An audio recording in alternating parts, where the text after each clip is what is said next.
Welcome back to the pod you're looking for. I'm Sam. This is Josh. We got a pretty big episode. We're one episode away from our podcast being able to legally vote. Dude, we did it. There. We did it. Almost there, dude. Almost Big there. stuff, dude. Big stuff. I'll tell you what. I'm gonna let you hold my I'm gonna let you hold my hand through this episode. Okay. I think I talked a little bit too much about our old pal James Gunn last week. So I'm gonna let you guide me through the waters of episode 20 here, because dude, well, we are not done talking about the James Gunn. Not mostly we are, but there's something, a little segment later on I want to talk about. I want to talk about later on. But to keep rolling with our thing of being negative lately, I think we got to start off talking about our review of TRON Ares. Sure. Can we go ahead and just get a score for that? Sure. Well, weirdly, we recorded, and then like 12 hours later, we saw TRON Ares. We probably should have done it the other way around. We should have done it the other way. But what are you going to do? You know, it was okay. It's all right. Hey, 1 week too late. I don't think we realized how many people wanted to hear us talk about TRON Ares. We said last week how much we love TRON. So, of course, biggest TRON guys. Enormous TRON fans. All right. We both, by the way, got to watch both the other TRON movies this week as well. So we are TRON'd. Oh, we are pilled. I'm TRON'd up. TRON-pilled. TRON'd all the way up to here. I don't know why I'm grabbing the cards. I don't either. I grabbed them too. It's like a DJ reaction now. We just need them. All right. So is this All right. Our review of TRON Ares. Oh boy. Our rating of TRON Ares. I gave it on Letterboxd. 3, 2, 1. I'm gonna say 1.3. This is not a good movie, dude. It's really not. And I'm it's sorry. Not a good movie. I'm sorry. I saw ahead of seeing the movie a bunch of people talking about how it was bad. I have since seen a revisionist history and a bunch of people saying, don't dog TRON Ares. Do not listen to the media. TRON Ares is very good. TRON Ares is very good. Oh, from a technical standpoint. Hey, the soundtrack is great. It sounds like a generic mix that you could pull up on any regular soundtrack. It sounds like the end of an Alley A live stream or something. Yeah, like there was nothing special to me about that Nine Inch Nails soundtrack at all. No. Visually, obviously, it looked pretty cool, but like, of course, but so does The Last Jedi. You know? Yeah, and it's like, I'm sorry, but that doesn't justify a good movie. Right. It just doesn't. And let me just say, I mean, how good is it to just like have a hateful take about somebody and then you're just vindicated? Dude, yeah. Dude, that rocks. Just to really come out, not even having seen the movie, and just be like, Jared Leto is box office poison, and then you go and you sit down and you're like, yeah. He really does stink, doesn't he, dude? But yeah, you put your neck out there for it, dude. And you get rewarded. Yeah. That was nice. It was nice. And I don't hate him as a person, but just as an artist, I just don't think I care to see anything that he's in. No. It was one of the most boring movies I've seen in a while. It was rough. It was really boring. And the acting was so horrendous. I'm sorry. Not even just from Jared Leto. This is not just a targeted thing. Like, across the board. I don't know who the sidekick was. That was one of the first things I said when we got out of the theater. Whoever the sidekick was for the female lead. The lady, it was the lady, yeah, and then it was the guy, and he was there. He was like the stereotypical tech bro. I'm an idiot, but then like when push comes to shove, and I gotta like sit down in front of a computer, I'm the guy who like pushes the right buttons to make the thing happen. Like it was like that. It was like that, and I think that's my one gripe. And I don't even think we need to spend too long on it. No, I don't. I think my main gripe, and I think you'll probably agree with me, it was like everything wrong with like the stereotypes that Disney has like allowed its movies to fall into. It was like every stupid stereotype just in one movie. Mm-hmm. It was like villain with no substance, smart hero who like just has every skill needed to get the job done, quippy sidekick with like, we're gonna allude to a love thing going on here, but we're not gonna do it. No, we don't fall in love anymore. We don't do that. We don't do that. Absolutely not. It's an old thing. We don't oldest trick in the book. But you fell for the old believe in love trick. Oh, okay. To be a little more granular with it, sure, so that I'm not just being just a hater, just a mocking. Hater. Yeah. A couple of things that really bothered me. His turn, you see TRON shown, well, not TRON, I'm sorry, you see Ares shown for about 30 minutes, not even 30 minutes. being this AI thing that's has a target mindset of do whatever whatever master control tells me what to do. Yep. Right. And then like within like 10 minutes after, he is immediately like shifting where it's like, what is this feeling I'm dealing with where I don't want to obey that? Like, it just didn't work for me at all. Like, it just felt way too quick and way too forced. Yeah. It's like, you're an AI, and there's no natural progression of why he starts feeling this way. He just, all of a sudden, he just decides, you know what, yeah, like, that's wrong. That doesn't make sense for an AI. Especially that quickly, and I get the story, like, it never should make sense, but, like, for the story even, you just didn't do enough to, like, build it up there.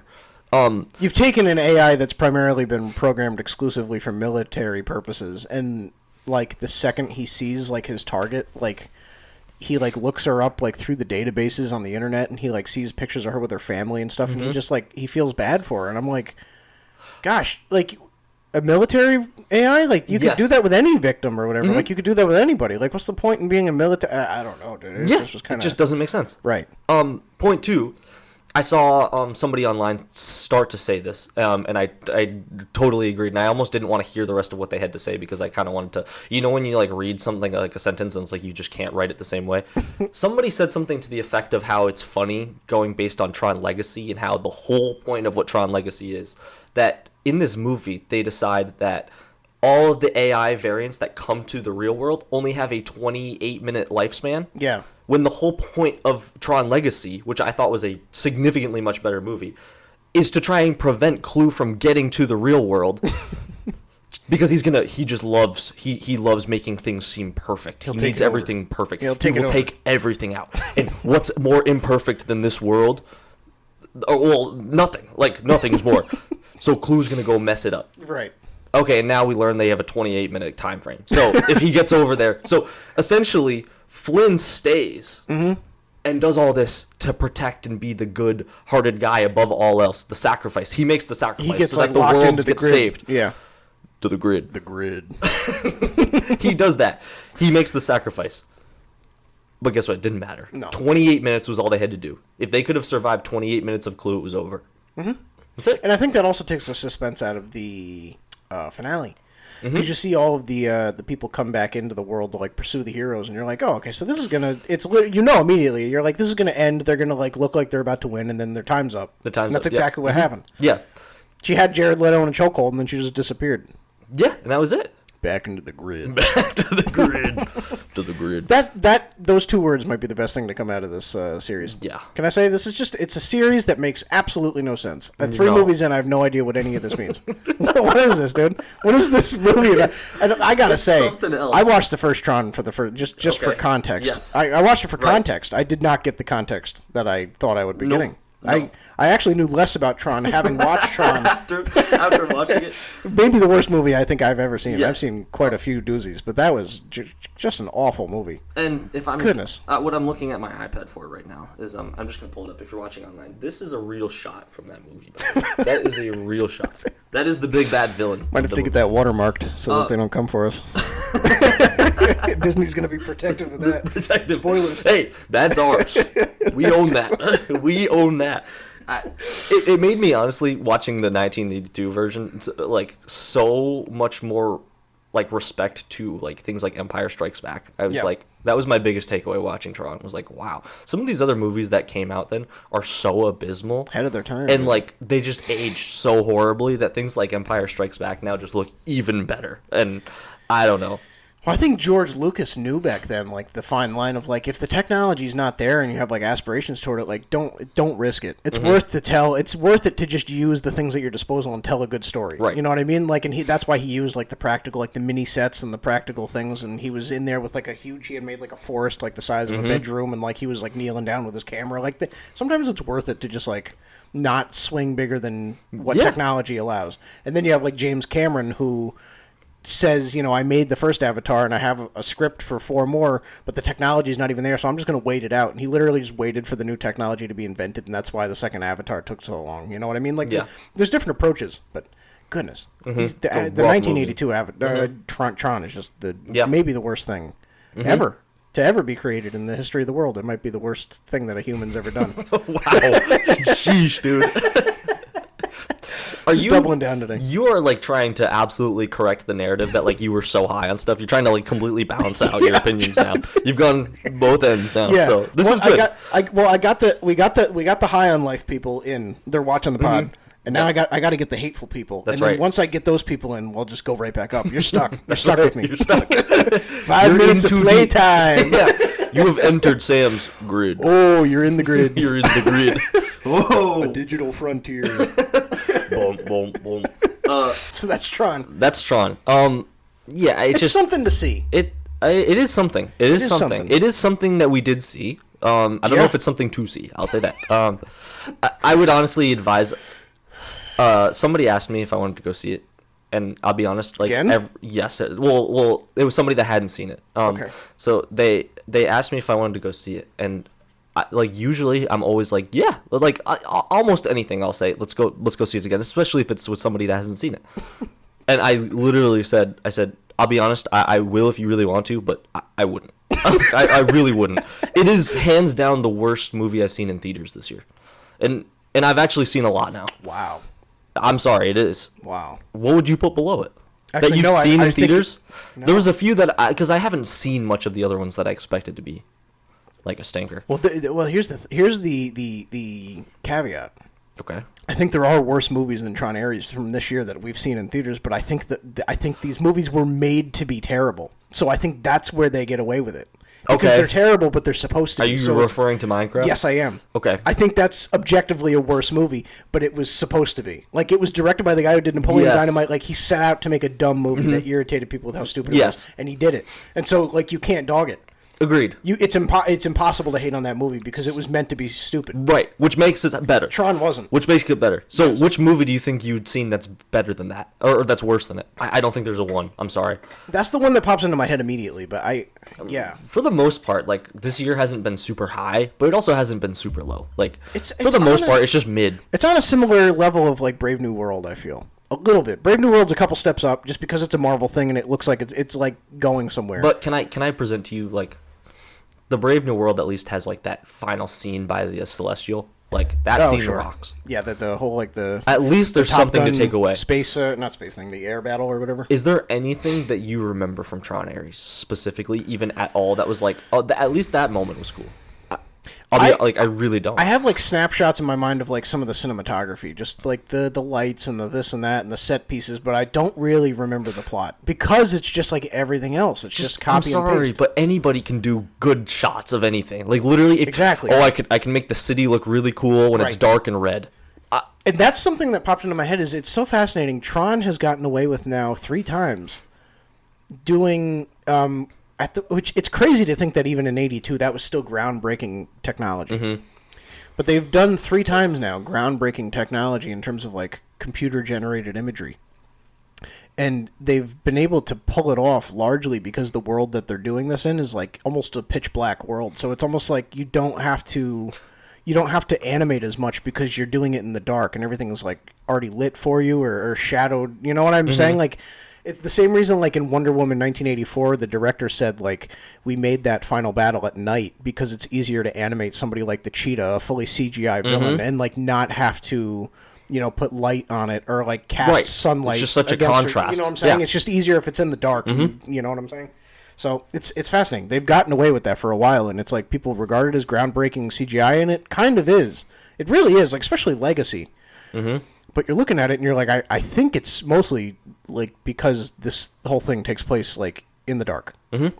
So I don't know. Yeah. It's interesting. This was the Ares review. I'm going to quickly review Tron Legacy though is a much better movie, and that's the one of the 3 that I'm actually like. You know what? If you like that movie, I get it. Mm-hmm. I actually do get it. I mean, neither of us are big like EDM, Daft Punk kind of guys at all. Legacy, but Legacy kind of like rocks. Yeah. Like the soundtrack is so much separate of anything I've heard really in a movie, and it's actually so good to a point where the 9 Inch Nails one was just something that felt like it was there. Yeah, like it felt like they were trying to just replicate what they did in Legacy, and they just couldn't. And you can't, yeah. And again, Daft Punk is like the creme de la creme, But of course, cream of the crop. But still, Legacy feels like the movie. It's pouring outside.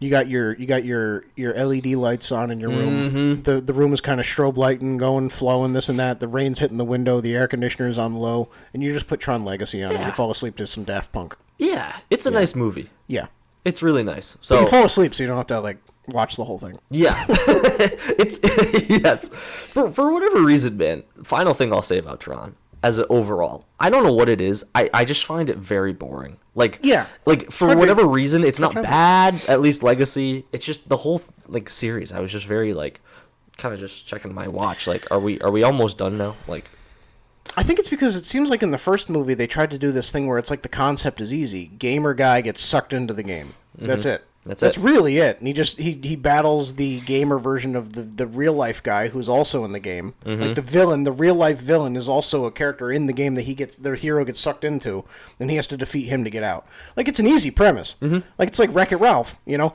But like I feel like they tried to like ground it too much, even back in 1982, and they tried to make it too much like technical mumbo jumbo, and it screws with people because you trying to ground something in 1982 technology terms like doesn't serve a movie any good in 2025. You know what I'm saying? Yeah, agree. And so then you just have like a substanceless movie that you're trying to make sequel after sequel with, and the further you go into the series, the further away from the already nonsensical stuff you get. Yeah. Yep. There's Tron. That's Tron. 17 minutes That's flat. Tron. Thank you, Jared Leto. Thank you, Jared Done Leto. miracles. We love you. We love you. Take a break. We're all good. You're not welcome on this podcast. Ever. We have a third seat. Not for you. You know what? I'll tell you what. If Morbius Part 2 comes out, okay, we can invite Jared Leto on the pod because that's a miracle of cinema. Yeah. If that ever happens, we need to talk to him. How did you allowed to happen. How did you do it? How did you do it? Who did you take under a I don't know, under a mask and take him somewhere? Yeah. Dude, right, what do we got? We don't got much news, but there's something I kind of want to talk about. With just, dude, we finally got our first Invincible teaser for season 4, and we also got confirmed season 5, and we also got confirmed that Lee Pace is going to be voicing Thrag in our first look at Thrag. Dude, Peak is back, man. Peak is back, and something I love nothing more is just having Invincible coming in March. It just feels like such a thing now. Yeah, and like. It's such a bleak time of the year is that February-March run, and to finally get like peak then. Like we said before, like it's nice when you get like the summer of a bunch of movies that are good, but it's like it's summer, it's fun, you know. But like when you've got nothing else, back against the wall, Invincible shows up, man. It's just to hold you over for the peak that's coming in the summer, dude. It's so needed. Golly. It's so needed, and it's so perfect. And dude, I loved that teaser. Like that was solid. It freaking fires me up, man. I love it, man. It's cool when a project like that, like they get enough of an audience now where it's like they know the good thing they have, and they're just rolling. They're rolling. They're not trying to prove anything to anybody anymore. They're just trying to tell the story that's in the comics, and they're trying to adapt it properly. And I'm just so glad that you and I really don't. We know bits and pieces, but I'm just so glad that you and I don't know a majority of what happens. Yeah. And we've tried to stay that way. I mean, every time I've seen like a video or something pop up or anything, like I can't wait for the series to finish and to be able to go back and like watch or read the comic for it and like see it then. Right. But like I just want to enjoy it for what it is now, since I wasn't like a comic guy before. So I don't know. It's like, would you like to have read them? Of course, but since we're several seasons in and still haven't, we might as well just stick it out. Yeah. What are you most excited for? What are you most excited to see? What are your hopes for Invincible? I've been so excited to see Thrag. I hope they don't waste it. Like I have no reason to believe that they're going to doubt it. Or to doubt that they're going to do that. Because I mean they've been peak, but they said something about how now after, I think Kirkman said this after how the Conquest fight went in the end of season 3, that they were like, well, we know like the standard's been set and like we got to somehow top it. But the thing, the biggest thing I took from the teaser, man, and you said that Invincible knows what they have, and it's nice. I love that Invincible is like one of the most in touch with like their fan base, like company, like franchises there is. Like it is, they are unbelievable with it. Like if you go back and watch the video, like I know you and I were sharing this stuff to each other, so I know people that aren't really online like that don't know this, but like there was so many like memes and stuff that came out of the last season. I am so lonely. Just so many things like that they reference, and it's like the jokes about, oh, I'm sure sure my fans were actually glad to finally see me win a fight. Like, things like that. It's just they're so in tune with it, and they know exactly what we want. And I feel like they have done so well for the most part. I mean, just that little blip in season 2. But pacing, knowing, like, giving proper payoff for stuff, but also not waiting too long on things and when to pull the trigger. Because I thought originally Thrag was going to be a season 5 thing. We're getting it now. Like, there's just a lot of cool things that they could do with this season. He hangs around for a hot second in the comics, though, I believe, right? I don't know much, but so he might. I just thought that it was going to be something that they just didn't introduce until later, because I thought that I heard them say something like they wouldn't be surprised if it goes to like a season 8. So that's cool though, dude. Yeah, just see like stuff carry over though. Yeah, gosh, dude. But they just know what we need. But like things like I just love seeing it every time. William, where is season 5? Like we haven't even gotten season 4 yet, and that's coming out, and they already confirmed it. It's just they did the voice work for both, right? Yeah, dude. Done. Cooking. I love it, man. Cooking. So. Is it going to be like a 1 season a year type thing then? I think so. Okay. Yeah. I think they're just going to keep shooting for March each year. Okay. And I just caught up on Invincible a couple months ago. You helped me power through, and I love it. So I'm this is my first. Like, do they drop it all in one thing, or they did last time. They did. It was weird with, I don't know why they did with NFL or something. Like in February they did the first. Actually, this is season 2. Never mind. Season 2 they did like a 2-section thing. So they dropped like. 1 a week for 4 episodes, and then the rest for like a month and a half later, like Stranger Things style. But the last season they just did 1 a week. Except the first week they did 3. How do you feel about that? Do you prefer when shows drop it all at once, or when they do it once a week? No, I like once a week. Yeah, I like once a week, especially with the podcast. We have yet to have like a proper show come out that we can like follow like each week. Well, we're about to, dude. The next month we're gonna have Stranger Things and Fallout. Oh my gosh! Oh, it's gonna be amazing, dude. Dude, in March. So wait, and Invincible. Wait, it's gonna be Invincible and Daredevil in March. Oh my gosh, dude! And then the movies get started. We're about to hit our stride, dude. We are. We just hit. By the way, Josh and I were just celebrating this. We just hit 400,000 views on the Toy Story video. Dude, this is so cool. This is so cool. Dude. This is so cool. That's so crazy.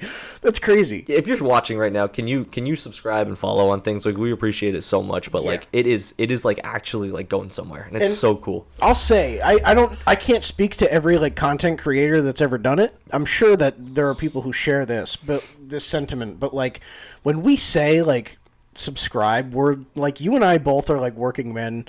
You're a full-time student. I'm a full-time media guy for my job. Like, we have other jobs. Like, we're literally just doing this for the love of the game, and like we just want to like hear from people about movies and shows. So like when we say like and subscribe, we're not saying it like we want to be famous. Like, we genuinely just want to like build a community of people who like to talk about movies.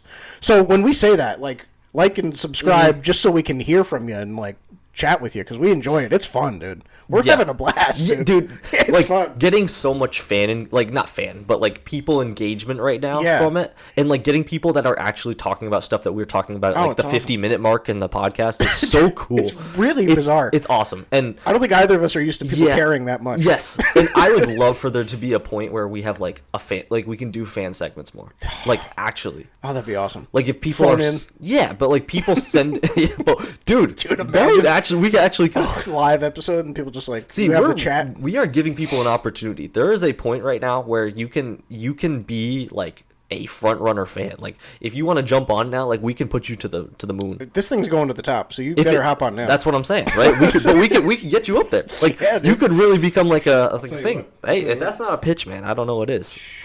Well, we got a couple things coming, dude. We got our Halloween episodes. Wicked's coming out. You and I walk into the theater to see Tron with Cam. Yeah. And we're sitting there and we're looking around and there was a big like pop-up display of Wicked. And I almost think that you and I kind of had the same thought at the exact same time. We were like live episode in December, like in front of the Wicked pop-up. Dude, we imagine? Like immediately we made a joke. I think you made a joke about us taking a photo in front of it, and then immediately we both like we're like looking at it, kind of like, oh yeah, and we were like, it's like a slow turn. We just do we do a pod in front of the Wicked side? If that's something you guys would like to see, we'll talk to Regal. My gosh, we'll talk to Regal and see what we can do. Yeah, and like I don't know, can man. You imagine we need to get more like. I think we need to do an in-person content thing. I think so. I see so many times content creators going around and like asking people stuff. Imagine like you and I going to like, I don't know, the malls or like going anywhere. Like we could even, there's plenty of stores that like fit that vibe too that we could go in. We could be like, hey, do you want to do like hot take or something? Dude, that would be so sick. Well, they have the Saratoga Comic-Con coming up, but the only person that's going to be at that thing is Trevor from Grand Theft Auto. Yes. And I'm not lookalike. I'm not really feeling that. Somebody at our church told me last week that I look. Oh, I know exactly who you look like, and I was like, "Oh, who's that?" I'm thinking it'll be like nice or something because it's Sunday. You got your dress nice, you got your hair done and everything. Right. I know exactly who you look like. They said Trevor from Grand Theft Auto, and it was like. So funny. Gosh, dude. That's so funny. Should have just tied me up and thrown me out behind the garbage can while you were at it. You mentioned the Saratoga Comic-Con thing, and I start scrolling through the guests, and, like, it's really bad. Like, it's just totally not our vibe. Yeah. But I start scrolling, and that was the first, like, legit person I knew. And I was like, oh my gosh, we're going. What are the odds of that? I know. This was something. Gotta meet my twin. I said to you, I had a little personal thing that I want to talk about. Mm-hmm. It's kind of personal pod stuff. Oh? I had FOMO this week. I had a lot of FOMO this week. For what? You're having a good week. I'm having a good week, but there was a lot of clips that was coming out from this past weekend of the New York Comic-Con with how many creators were there and seeing, like, Charlie Cox there. Like, everybody was there. The whole Agents of S.H.I.E.L.D. crew was there. Jessica Jones was there. It's going to be us, dude. Simu Liu was there. Was he really? So many people. We're going to have a panel someday, dude. And, like, I just saw so many creators there, and like, seeing them get to, like, talk to each other, it felt like such a, like, this is our way in, I think, is if we eventually just get to meet them. Like, I don't know if there's any other way other than us eventually somehow meeting them. And they were 2 hours from us. That kind of makes me sick. That is crazy to think about. But the tickets were, like, ridiculously expensive. Oh, what are they? Are they really? Well, it was like $500 just to get for in? a 2-day pass, yeah. Really? For us to go. I thought you just walk in and then you just, like, pay for whatever panel you want to sit in on. You had to pay for the pass, and then once you're in, it was, like, not that we necessarily do this, but, like, for, like, the photos with, like, guys like Charlie Cox, it was, like, actually $150. Really? For a photo. Wow. It's like, oh. Wow. Yeah, so it's tough stuff, but I did. But just imagine. I know. Could you imagine us going there and, like, I'm dressed like Elphaba. You're just like Glinda. Stay tuned on the pod. We're gonna be doing that. We actually. What do we do? Do we actually want to dress up for Halloween? Yes, of course. Yeah, we have a recording on Halloween. I know. We have to. I know. Oh my god. What are we? What do we do? Do you think? Like, are we going? I don't think we should tell each other. Remember, this was your idea. You were like, don't tell each other. And have my sisters, who are usually downstairs, guide us up, plop us down, we open our eyes. And then whatever happens. Is it any domain possible? Like, yes. Okay. So, like, it could be like a cool thing. It could be like anything. A crazy thing. Okay. Anything, dude. All right, and we're putting that in stone. It'd be even better, honestly, if we chose like totally different. That's things. like 2 weeks from now, I think. So. Yeah, 2 recordings. Okay. Yeah. And I think we're gonna do probably like a little bit of a Halloween episode next week too, maybe. Next week we're going to do kind of like some spooky stuff. We're going to talk about horror movies, and then even if we're talking about other stuff, Halloween itself might just be, because it'll probably come out like the day after, it'll probably just be us in costumes talking regular movies. Yeah. See, this is what I was thinking is, like, people don't usually, I don't know if you feel this way, I don't like to listen to Christmas music the second Christmas ends. No. Because it's just like, you feel like, no. We wait for the day after Halloween to dress up. That's what... So that's why it feels like if we're gonna do it, we gotta talk about it beforehand, because people will still be feeling the Halloween buzz. So that's why I think next week has got to be our, like, main one. Perfect. Do you want me to put like cobwebs on like the mics and stuff? Yeah, dude. I'll go to like Party City and get some cobwebs. Spooky. Yeah. Yeah, dude. Yeah, we just dressed up twice. Dude, tell you what, Sam and Josh cobbed it up. We cobbed it. Episode 19, we cobbed it up. We cobbed it up. All right. I had a little exercise I wanted to do based on last week. So if you did not watch last week, and I'm sorry, if you don't have the time to go back and sit through the whole episode, you need to go back and just listen to like the middle end of it, where Sam talks about James Gunn. I kind of lost my mind a little bit. Yeah, he was reacting to the season 2 finale and all that stuff. So spent the week in rehab, got a lot of yeah, cleared his head. So I had a little exercise I wanted to do. Okay. Because sometimes we've gone back and forth about the creative mind James Gunn is. And this is just a regular thing. I kind of wanted to ask you, and us kind of just put our heads together, how many projects has he made that are actually good?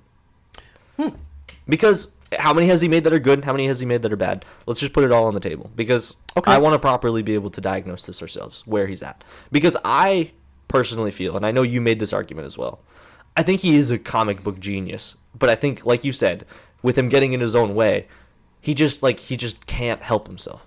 Like, you said that. He likes his no-name characters, and he likes to focus on his favorite stories and nothing else. And, yeah. I don't think it's a thing of, can he write like that? I think he just doesn't want to. Yeah. Right. So, anyway. So. Okay. I'll say I can only really speak to James Gunn's filmography post Guardians 1. I haven't seen any of his stuff before. I know he's done me other neither. stuff, I'm just but I haven't talking. seen- Yeah. Yeah. Has he done like any actual comic stuff before? Did he? I Really? think he did a comedy. I think he might have even done like a superhero spoof thing. Like, Oh, before. really? I'm pretty sure. I don't know if I would want to see that. No, I feel like it's I gonna think make he me did something. dislike I him. think it's something like Rainn Wilson plays a superhero, like the guy who played Dwight Schrute. Oh, he did no. something stupid. Oh no, I don't want to see that. No. So We're out. what would you say is James Gunn's best movie right now? Because I think I've shifted on what I think it is. I might say Guardians 1 or 3. I would say Guardians 3. I think Okay. Guardians 3 is James Gunn's best movie. Okay. I would go Guardians 3, probably Guardians 1, then Superman. I think would be 3. Okay. Yeah. Okay. Yeah, I'd go Superman 3. So we got Guardians 1, 2, 3, The Suicide Squad, Superman. Creature Commandos, Oh, so this is all projects. Projects, yeah. Creature Commandos. Peacemaker season 1 and 2. Well, I'll tell you what, it's not Peacemaker. It's not I think. Are we safe to put Peacemaker last, or would you put Creature Commandos there? And I would say both those are. I'm not giving him a pass on those. You know what? Out of spite, yes, I'm putting Peacemaker at the bottom. But I believe Creature Commandos has slightly less going for it. It's kind of just like a cartoon show. Okay. It doesn't have any big stakes. All right. I think I'd give Creature Commandos. I know people like it, but I'm sorry. I'm just not. I'm not giving it a pass. We are not people. Peacemaker, no pass. Would you say Guardians 2, I'm not giving a pass either. I'm sorry. Really? You're not a fan? I see. Not I really. almost wonder if I'd put that above the Suicide Squad. But I know the Suicide Squad's good. I know. I'm not saying it's not. I'm just saying I like Guardians 2 a lot more than a lot of people. Yeah, I feel like I like it a lot less than most people. Okay. I think Guardians 1 and 3 showed me how good it can be, but when you mess it up slightly, like, Okay. I just think the humor falls a lot more flat in that movie, I think, for some reason. Like, it just doesn't hit. It doesn't really have the emotional weight that 3 does. And 1 has the stake of it being the first time you get to see these people. It's just the second one I just felt like was very all over the place. Is it a hot take? Would you agree that Guardians 2, despite its flaws like plot wise and as a movie, like is that the best soundtrack of the 3? Ooh, remind me what's in it? I have to remember. That's Mr. Blue Sky. Yeah. It's Brandy. You're a fine girl. Oh yeah, it is a good soundtrack. Soundtrack. Yeah, let me read this off to you. Okay. Do you have all 3 up? I probably could. Yeah. Guardians 2, top to bottom, we got Mr. Blue Sky, Fox on the Run, Lakeshore Drive, The Chain, Bring It On Home to Me, Southern Nights. Dude, yeah, this might be the best one, dude. My Sweet Lord, Brandy, You're a Fine Girl, Come a Little Bit Closer, Wham Bam, Shang-a-Lang, Surrender, Father and Son, Flashlight, and then there's the Guardians Inferno, which is just the credits music. But yeah, that's pretty good. That's pretty good. Guardians 1 is also a classic, of course, but I don't think it's as deep of a roster. Guardians 1, the soundtrack, Hooked on a Feeling, Go All the Way, Spirit in the Sky, Moon into Daydream, Fooled Around and Fell in Love, I Want You Back, I'm Not in Love, good too, though. Come and Get Your Love, Cherry Bomb, Oh. Escape, Ain't No Mountain High Enough, Ooh Child. So I'm yeah, giving it to 1. I'm sorry, I'm giving it to 1. It's on par. And then Guardians 3, I think it misses a step because that's where James Gunn really just settles into like his punk rock Yeah, thing. no, I agree. But it's still, I mean, it's still Guardians awesome. 1, I think, is the most iconic, dude. I think so. The I like Hooked Guardians on a 2, Feeling, yeah. like, was so stuck in my head for like 5 years. I feel like with just feeling like it's Guardians of the Galaxy. It's really quite crazy because you think like I spent the few years before I got like the job I have now working in a grocery store. Mm-hmm. Like when dude, the years I'll never forget. But You didn't know you were in the good days until you left it. no, dude. But like when I was there, like I mean, it's a supermarket, and yet like at least like 6 of the 10 tracks on that original Guardian soundtrack are just playing on a loop. Like you just think of how James Gunn, regardless of what you may have a gripe with from a filmmaking standpoint, the way his music taste, like one man's music taste. He hasn't made these songs. It's just his personal taste. Like, imagine if you put a Spotify playlist together and you had that much sway that, like, grocery stores just started playing your music. You know what I mean? It's really quite interesting. That's undeniable. His music taste is, like, unbelievable. Groundbreaking. Like, even to give Peacemaker credit, the only thing I'll give Peacemaker credit for is I love the two opening songs. They're so good. It's something else. So dude. good. It's really something else. He's cooked with that. He's cooked with that. That's a pretty good take. So Foxy Shazam, dude. You get the single greatest cameo, the best cameo to ever exist.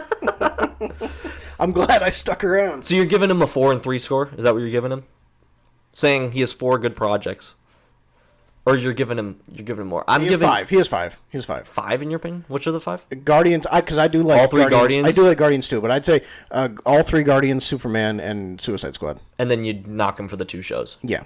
I'd give him. Stay in your lane, dude. I'd give him a 4 and a 3. I'm pulling him for the. I'm holding him to a higher standard than you're because you're out on Guardians too. Yeah, because my standard was 4, calling him a genius. So I don't think 2 warrants me calling him a genius. So. All right. Okay. I think that's a good place. Okay. So you would go Guardians 3, 1 Superman. You said. Yeah, I'd go 3, 1 Superman. Okay. Just because I think the emotional connection to 3 is so good. Sure. It's so good. The longer totally that I have sat on that movie, the better I like it. Not that I didn't like it right away, but it's like become like quickly one of my favorite MCU movies. Yeah. Yeah. So. Can I say this is the one thing I'll follow up with that I made comments on last week. A lot of the things that I said I would never walk back on. I really feel confident. Like, prove me wrong. I'll walk back on them when you prove me wrong. Like, I'm not going to regret any of the things that I said last week. I'm doubling down. Absolutely not. But I will say I made it sound like I was further out on Superman than I actually am. I do like Superman quite a bit, like a lot. Like, I really enjoyed Superman, and I still do. But like, I was more just saying, like, when the movie is stupid, it's really quite stupid. Mm-hmm. Like we're like hovering in a pool of cubes with a crying green baby and a dog pulling at my cape. Like, it's just kind of stupid. Yeah, it's stupid. It's the most movie ever that I've seen that you can like. Almost every other time you're like, what part of it was stupid? It's like, I don't know how you eliminate this from that. It is literally like, I can tell you did great on this part, so just cut that. Yeah. Cut that. Yeah. Like, I could remake the movie and just be like, this part's gone. Don't have the Justice Gang as much as you did. If Superman punched his way out of that jail cell with Metamorpho and got the kid and flew up to the portal, the movie would not have suffered in the slightest. But instead we spent 12 minutes floating in like the Nile River of Rubik's Cubes. Yeah. So they could have just cut stuff and it would have been much better. Yep. We're out. I got like you see that? You got a little... There's a little something in my room. A little something? A little bug or something. Oh, jeez. See that? Trying to make a cameo. In the world. James Gunn could have used him last week. Could have used him. That was the big cameo. The big cameo. You know, we should post on all our socials that we have a huge cameo guest. Huge cameo. Huge. Oh, you couldn't see it was the tick on my left buttocks. My left buttocks. You thought it was gonna be something bigger than that? You serious? What the heck's wrong with you? What's wrong with you? Yeah. We have if for any chance somebody's listening to this podcast that's like somehow connected to something, like, please put us on. I want to get a guest on that's like somebody that's like really deeply involved. Oh, that'd be great. And like, I don't think we're too far. Yeah, like somebody that's got like some sort of either that they like do other like podcasting stuff or like somebody that just is involved in like the producer role or something. Not like the main producer, but just like people that have worked on stuff. I would love to be able to get somebody on. I would too. And like, again, that's why we keep harping on like the follower stuff. I think the more we get closer to somebody actually responding to us if we like DM them. We had some verified people on the Toy Story video saying like, this made me cry. Yeah. Like artists and stuff. I didn't recognize them, but they were like people with like 100,000. You know, dude, there's combined now over 1,000 comments from that video. It's crazy. It's crazy. It's ridiculous. It's like if the amount of people who liked and interacted with that Toy Story proposal went and saw a movie like that, it would generate Disney like tens of millions of dollars. Yeah, man. Exactly. Moneymaker. All right. It's what we do. We've been kind of teasing it a little bit. If you're watching the video, we've been reaching for him the whole time. Yeah. It's time for a little burner back. It is time for a little burner. It is overdue. Overdue. Gosh, dude, I've been itching and scratching. Itching and scratching. That's what we always do. All right. Burn or back it. Burn it or back it. The moment you've all been waiting for. All right, this one I got from Cam. So. Oh? This one's from Cam. So these are listener submitted. Yeah, there's a few listener submissions. Thank you very much for your submissions. Looking at 2026, Dune 3 has a lot more hype and will be a much better movie than Doomsday. Okay. 3, 2, 1. Burn. Burn, burn, burn, burn, burn. As far as the first part of that, I don't know which has more hype. I can't honestly say, because it's two totally different audiences. Mm-hmm. But I will say I think it'll be a better movie. Now, if Messiah, depending on how much Dune Part 3 follows the events of Dune Messiah, like the book, this could be a very controversial movie that could upset a lot of fans of just the movies and not the book that have no idea what's coming. There could be a lot of upset fans. Because there are some character decisions that the original Frank Herbert made with Paul Atreides and certain characters that like would not go over well if you've just seen the movies and are really invested in some of these people as heroes. So it's going to kind of tear people apart, tear the audience in a couple different directions, but I don't know if that's a bad thing because it's just adapting the book well, and you can only do so much. Because on the other hand, if Denis Villeneuve takes the movie in the other direction and says, I don't like what I read in Dune Messiah, and I'm going to like totally take this plot in my own direction and make something up, people are going to be like, what are you doing? Yeah. So you kind of have to find a fine line in there. So there's going to be some character decisions that aren't going to go over well too well with people. But it's a tragic story that I think will ultimately go down. Dune, when it's said and done, I think Dune will be regarded as probably a top like 2 or 3 sci-fi trilogy of all time, objectively. And I just don't know if Doomsday holds that weight because it's more just Doomsday. Can you save the Marvel brand? I don't think people are so much walking into this hoping it's a top 5 superhero movie ever made. So much as can I walk into this and have a good time? Can I not hate myself walking out of this? And if you've done that, you win. Yeah. But it's interesting, dude. But I think that Dune will ultimately be a better movie. Okay. Does that answer the question? Yeah. I actually do probably think Dune 3 is probably going to be a better movie as well. But I need to reiterate with this. If you're not a day one, you don't know my take on this because I think it was episode 2 or 3 that I said this. Yeah. I haven't even watched Dune 2, I'll say it. I haven't even watched Dune 2. Dude, still? I'm sorry, I haven't. Dune has never been something I've been super attracted to. Sure. But I've really wanted to like it. I watched Dune 1, and I'm sorry, like, it's not a bad movie. I'm not going to be that guy. It's not a bad movie. Visually, it's cool. There's a lot of great stuff. I just think it's... Dune 1 is entirely a setup movie. Yeah. It is so boring, and it's such a setup movie that I don't even want to watch the second one. I'm sorry, like, I really don't care. Almost 3 hours of my night waiting for something to happen. And, nothing. Where people regard it as, peak cinema. It almost more just annoys me, the movie, because so many people act like it is the greatest, some of the greatest movies they've seen. And, cinematography... Score, obviously great. But could you not say the same thing for, Tron Legacy? It's the same deal, and it is all set up, and I just don't care. I just don't care. I just really don't care. And I don't want to feel that way, but it's just kind of how I do. So, to be honest with you, I just have a hard time really even being motivated to want to go back and watch Dune 2.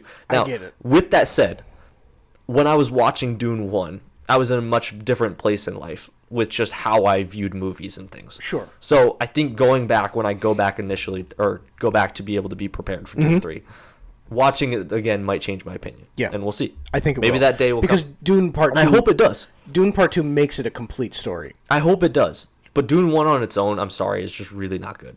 Yeah. It's like a 3 out of 5 movie because of the other things. Not because of the story or how it's done on screen. I understand the gripe, dude. I get it, but you just have to see Dune Part 2. It makes it not only is a good movie in its own right, but it completely elevates one. Having told a complete... But there's no real, the only, obviously there's some payoff at the end, but it's not, in a cool way. No, I know, but you have to see Part 2 as well. You have to see it. You know I've said so many times on this podcast, I get that sometimes, there's cliffhangers endings where you... tangibly do something to be able to elevate the story versus sometimes it just doesn't go anywhere. It does go somewhere, so I'm not trying to be that guy, but it's just not interesting. It's just not the idea is interesting, but the way they do it doesn't show enough to make it feel fun. And am I gonna get Josh just only cares about seeing action, he's not whatever, screw that, man. It's just not fun. It's just not fun, and it's 3 hours. As somebody who likes Dune, I agree it's not a fun movie, but I also don't think that that's what it's going for, so it's tricky. You know what I mean? But it's just, ugh. I know. It is. I know it's quite the departure from most of the sci-fi things out there, but it's I can't say it. You have to see part 2 and then we can talk about it. I know. You have to. But then I'm gonna praise part 2. No, I know, but part 1 will feel a little bit more okay. I'll be okay with it. I'll be okay that it happened, but I'll never once come on this podcast, I don't think, unless I really change my opinion on part 1 and just say part 1's good if part 2 is good. I'm sorry, I just won't.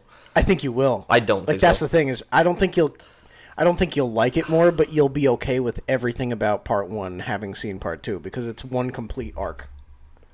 Okay. I guess I'm being totally for real. Like, you might not like it more, but like you'll be totally fine with it. You have to see it. I know. I gotta watch it. You're gonna like it. You know, it's partly because I know I gotta rewatch part 1, and I just don't feel like sitting through 3 hours again. I would just do a YouTube recap and then go into part 2. But I feel like I need to properly be able to talk immerse about yourself. This. Yeah. Okay. And I know that when I watched it before, I was in a place where I was just kind of watching it, like I was just throwing it on, just seeing if I liked it, not really for the sake of, hey, I might talk about this. Is that something we could do together? Like, could we watch that together? Doing one? So like you don't feel like you're I think I'm gonna disappoint you fighting that battle on your own. If we Misery Loves Company. If I watch that movie, you're gonna be like looking over, like expectantly. You're gonna be like, oh, look at that, and I'm gonna be sitting there just like frowning. Be like, are you kidding me? Maybe. But I'm just saying, for your sake, does that make it easier? That's one of my favorite things. When we've watched movies together before, you are one of the funniest people with that.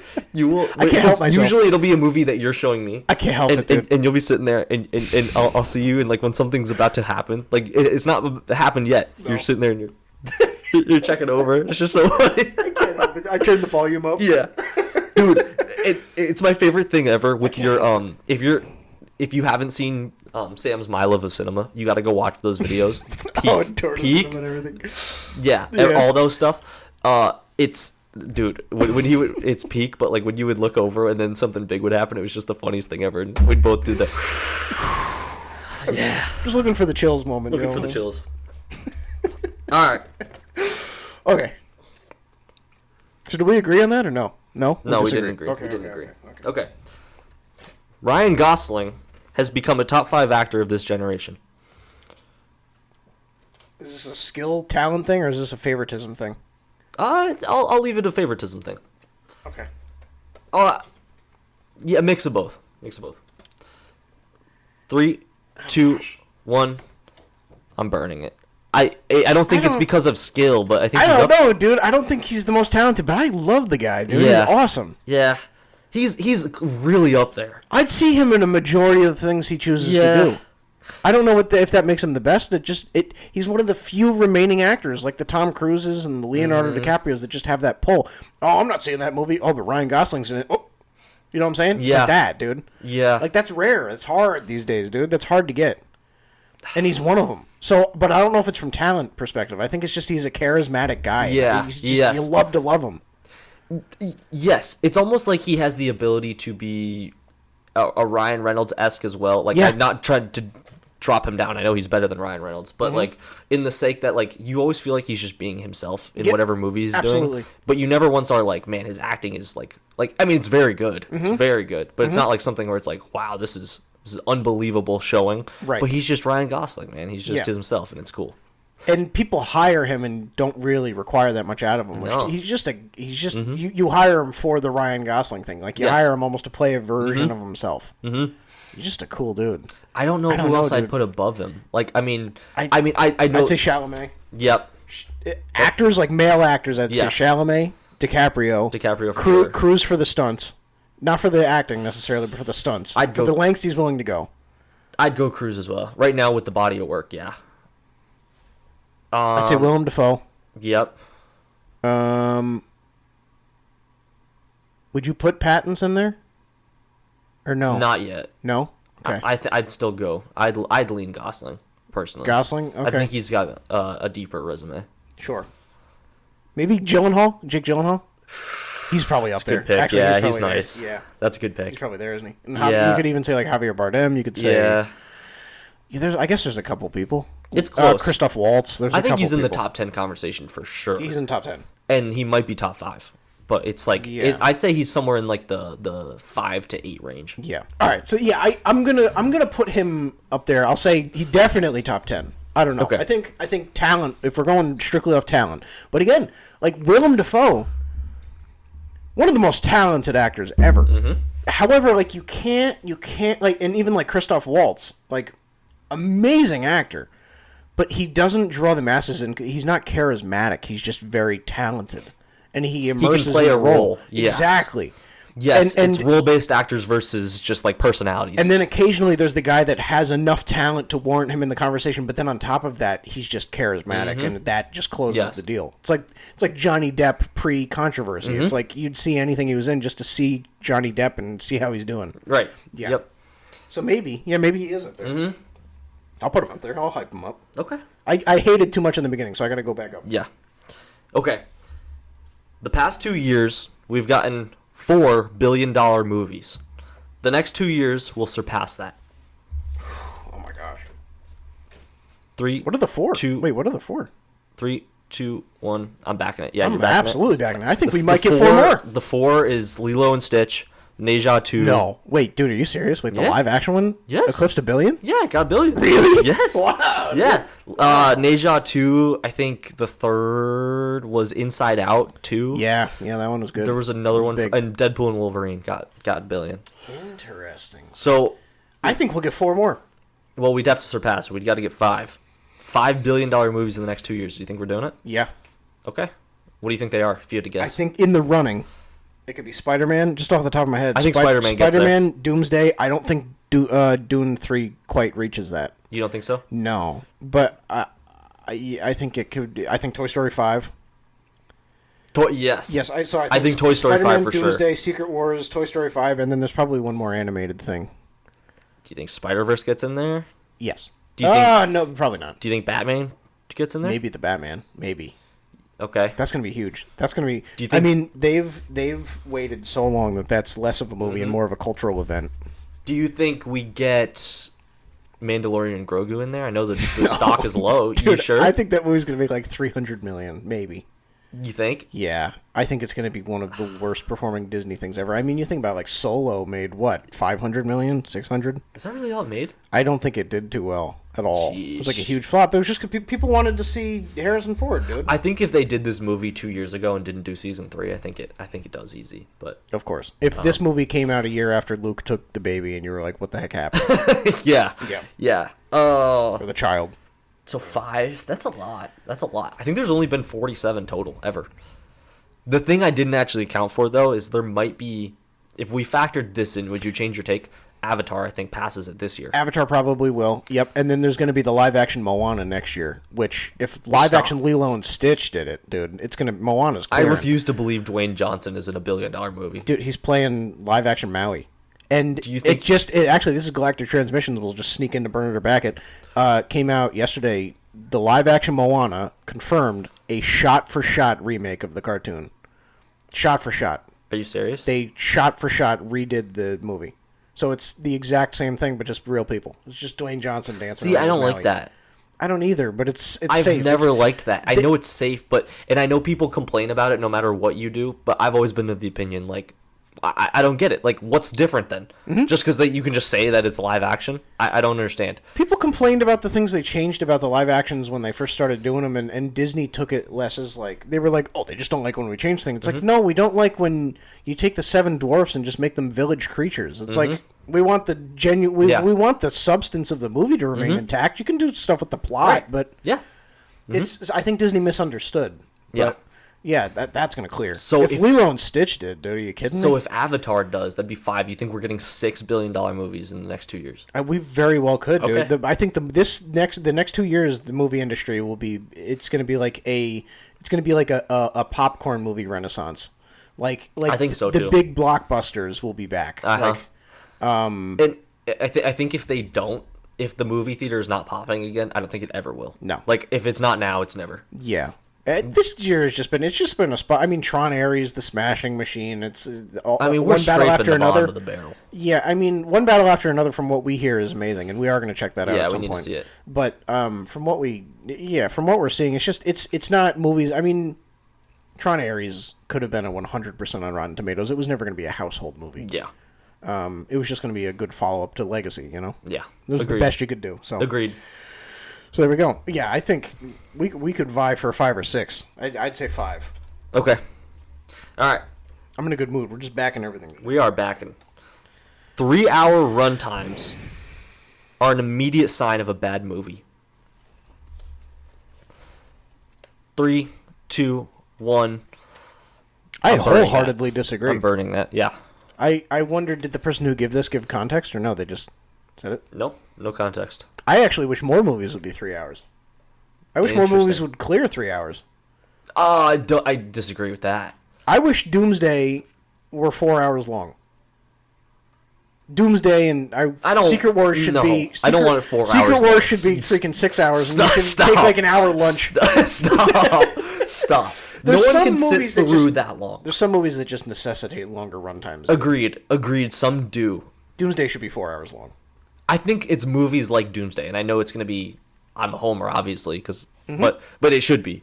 It should be. There's just too much you have to do. But now again, movies like the most recent Mission Impossible. Did that need to be almost 3 hours long? No, it didn't. No, it didn't. And I think that's the sign of it not being great. Like, I mean, the movie I think was good, but the biggest like thing it had wrong with it was just that it went too long.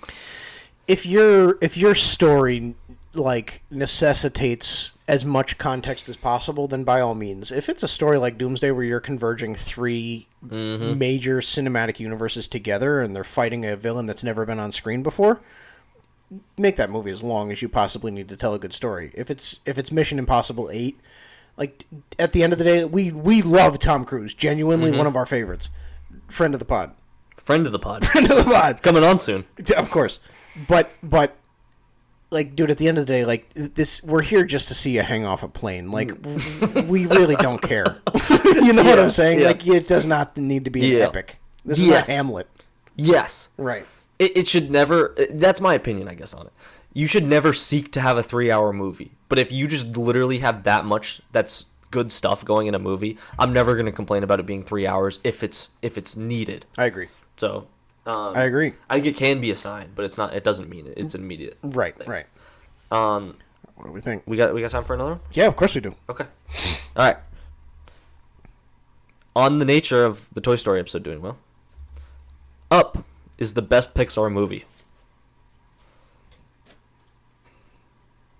3, 2, 1. I'm backing that. Finding Nemo. Finding Nemo exists. You know what's so annoying? We can't even talk Pixar hot takes ever because everything that we say is, is this movie? It's always Nemo's better. That's just going to be the shtick now. I didn't make Nemo it. is always better to you. I didn't make a good movie. Hey, it's a great movie. It is a good movie. I'd go Nemo. I'd go Toy Story 2, Toy Story 3, and then probably Up. Really? Yeah. The two ones I grew up on the most was Up and Toy Story 3. Like the ones that of course. I routinely remember watching. Yeah, dude. Was that? Yeah. Good childhood. So I'd go one of the two of those, but that's tough. The middle of that movie suffers so much from we have a great idea how to start this movie and then an amazing emotional way to end it, but we just need something in the middle. It suffers. Yeah. There. But the peak sandwich in the beginning and the end of that movie so make up for the aged cheese in the middle of that thing that it's fine. Yes. It's fine. It's fine that we have just you guys looking for an exotic toucan for 2.5 hours because the 5 minutes in the beginning and the 5 minutes at the end when we're sitting on the curb and Russell's dad didn't show up but Carl did. It's perfect. It's a perfect. I think Up has the highest highs of Pixar. Yeah, by all means, and the lowest lows, but in an emotional way that really you never forget. Never forget. The Alzheimer's will come, and I will forget my parents' names, but I will remember the beginning of that. It's the Amazing Spider-Man 2 of the. Never gets better. I'll tell you what. That's good. I'll tell you what. Amazing Spider-Man, Up. Yes.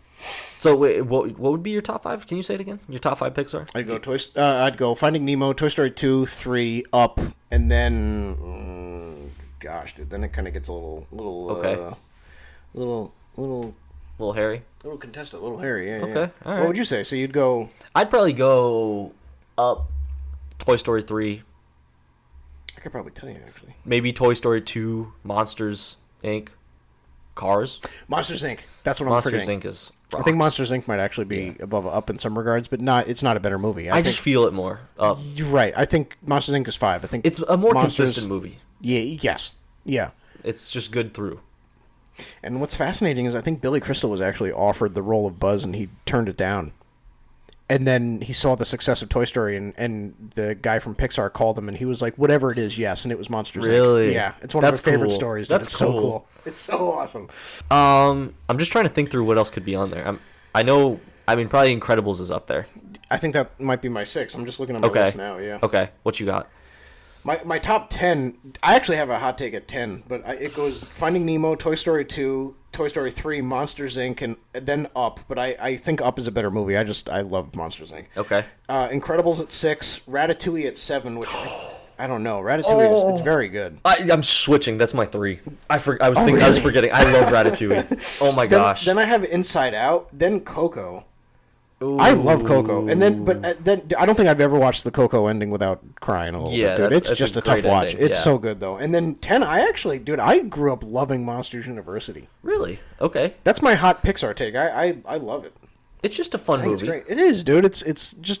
It's not super deep or anything. No, there's no fun. Emotional Pixar moment in there, but it's just perfect, and it's like the perfect prequel. Mm-hmm. It so didn't need to happen, but like it just is. It's awesome. Like they so could have made a Monsters Inc. sequel where it was just like they were doing comedy instead of scares or whatever. Yeah. Like they so could have done that and it would have been great. But like they chose to scale it back a little bit, and I just say it feels like you can't tell the story of the first one without the second now. It's just cool. But yeah, that's my my top 10. What do you have a Pixar ranking on your? I don't have a Pixar ranking. Yeah, you think you'd be able to give the top 10 off your head? So you have. I'd put. I don't know if I can give them an order. I don't know if I want to commit to that yet. Okay. I'd go the first 3 Toy Story movies in there. Mm-hmm. I'd go Monsters Inc., Cars 1. I do like Cars 2. Cars deserves way more respect. I do like Cars 2. Way more respect. Yeah. Totally agree. Coco, I agree, dude. Very underrated. Awesome. What else am I missing? Ratatouille's in there. Mm-hmm. That's 8. Yep. What else did I miss that I just said before? Oh, Finding Nemo and Up. That'd be my 10. I think that's the first time you've respected Finding Nemo on the pod. It's at 10. No, I'm just kidding. I'm just kidding. 10 and a half. Well, there you go, dude. That's good. We did it. Yeah, we did that. We burned it. We backed it. Yeah. We squared it away. We got to be prepping, man. Halloween's coming. I'll tell you what, dude. I got a little spooky season shirt I got sitting over there. I got my little Michael Myers shirt sitting over in the corner there, getting ready. Getting ready. It's like the bat suit. I'm getting ready. Just take it out. Pull it out. It's out. It's out. It'll be out for Halloween. Woody's there too. There we go. Are we all good? What do you think? Yeah, you feeling good? You feeling ready? Or yeah, I'll try and I think so. I'll try and get the set all spooky for next week. I'll put some cobwebs on the whatever. Yeah, we'll get going. That's right. But I might need to come up with something. Yeah, I feel good, dude. Feel pretty good. All right. We've got a couple good weeks ahead, couple good shows. It's weird. We haven't, as long as we've been doing the show, we haven't been in TV mode. I know. I don't think we've had a show to review. For TV mode. I'm excited, dude. Yeah. I'm excited for like a week-by-week thing. Mm-hmm. Yeah. Yeah, it'll be good. All right. But as always, don't be scared. It's just by Woody.